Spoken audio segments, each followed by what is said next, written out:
falsos cristos, e eu não me refiro a esses falsos cristos tipo Henrique, Reverendo Moon, mas sempre houve falsos cristos dentro do contexto religioso. Mas pastor, Jesus não fala só de falsos cristos, Jesus fala de sinais dentro da política, ou seja, guerras. Amados, isso aqui são números, você não tem como se opor aos números. Sempre houve guerras na terra, sempre. Na Idade Média, por exemplo, houve guerras no plural dos visigodos, guerras no plural dos normandos. Primeira, segunda, terça, quarta, quinta, sexta, sétima, oitava, nona guerra dos cruzados, invasão da Europa pelo Império Mongol, guerras dos 100 anos, guerras russitas. Jesus era para ter vindo logo no período da Idade Média, e eu estou me referindo aqui a guerras expressivas, tá? Aí vem o século 16, 17, 18, 19, guerra dos 30 anos, guerra polaca. Começa a acontecer várias guerras em vários países, não só a guerra polaca e sueca, mas holandesa, dinamarquesa, da sucessão espanhola, guerra dos 7 anos, guerra da independência dos Estados Unidos em 1775, guerras no plural napoleônicas, guerra da independência da Bolívia, da Argentina, do Chile, do Brasil em 1822, Primeira e Segunda Guerra do Ópio, Primeira e Segunda e Terceira Guerra da Independência Italiana, Guerra Civil Americana em 1881, Revolta Armada 1893, Guerra de Canudos em 1893. Jesus não arrebatou a igreja. Aí vem o século de número 21, Primeira Guerra dos Balcãs, Primeira Guerra Mundial, Guerra Civil Russa, Civil Espanhola, Segunda Guerra Mundial, quando Adolf Hitler conclama-se chanceler da Alemanha e promove o Holocausto, assassinando 6 milhões de judeus. Jesus não arrebatou a igreja. Era então para ele ter arrebatado a igreja se o arrebatamento dependesse de um sinal.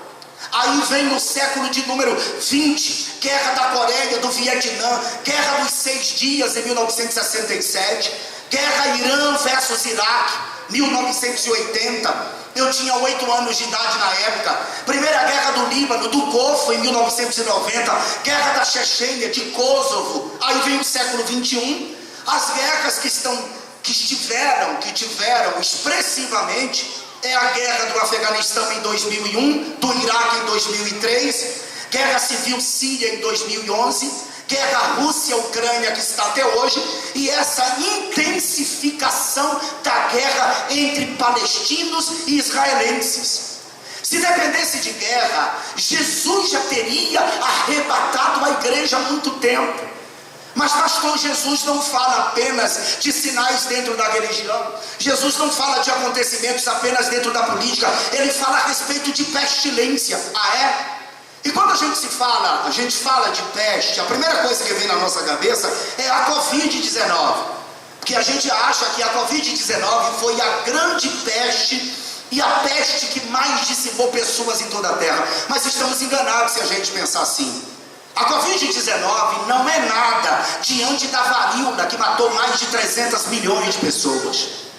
A Covid-19 não é nada diante da peste negra que dizimou 1/3 da população europeia.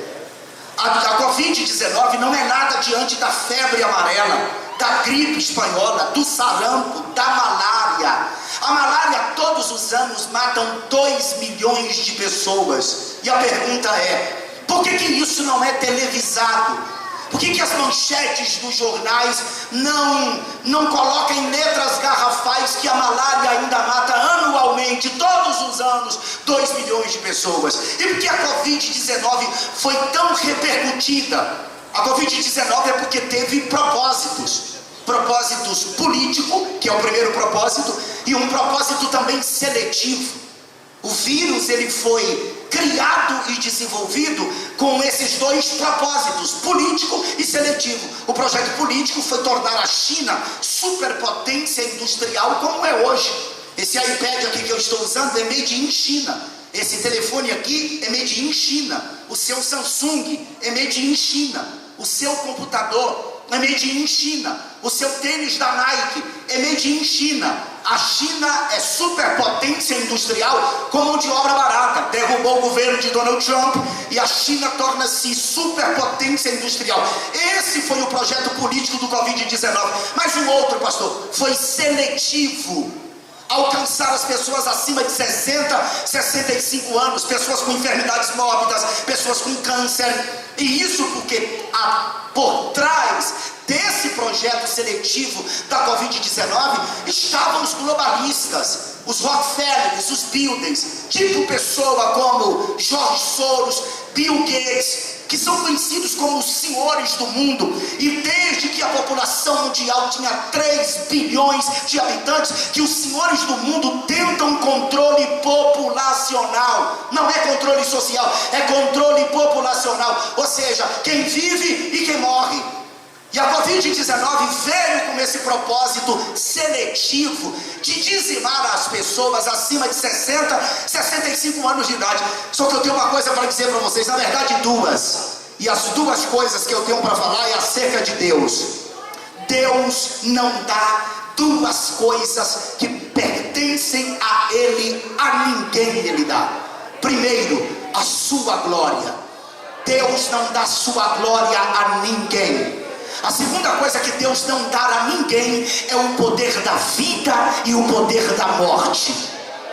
Lembra quando Jesus é arrebatado em espírito aos céus, que ele viu Cristo glorificado? Ele disse que quando ele foi arrebatado, ele ouviu por detrás dele uma voz como de trompeta que dizia: o que fez? Escreve-o num livro e envia-o às 7 igrejas que estão na Ásia Menor: a Éfeso, a Esmirna, a Pérgamo, a Tiatira, a Sardes, a Filadélfia e a Laodiceia. João diz: e quando virei-me para ver quem falava comigo, eu vi 7 castiçais de ouro, e no meio dos 7 castiçais um semelhante ao Filho do Homem, vestido até os pés com uma veste comprida.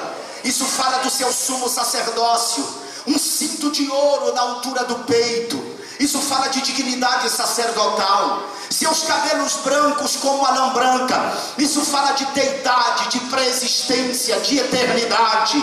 Seus olhos como chama de fogo. Os olhos que tudo vê, tudo conhece, tudo penetra. Uma espada sai da sua boca. O poder da vida e o poder da morte.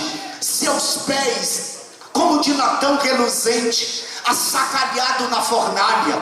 Você sabe que bronze na Bíblia representa justiça e juízo, enquanto prata representa resgate, enquanto ouro representa, dependendo do contexto, a glória de Deus, a sua natureza e realeza. Os pés de Cristo estão de bronze, porque quando ele morreu na cruz do Calvário, ele estava completamente despido, descalço. Mas quando ele vir para reinar no governo milenar, ele não virá mais descalço, ele virá com os pés de justiça e de juízo para reinar sobre a terra.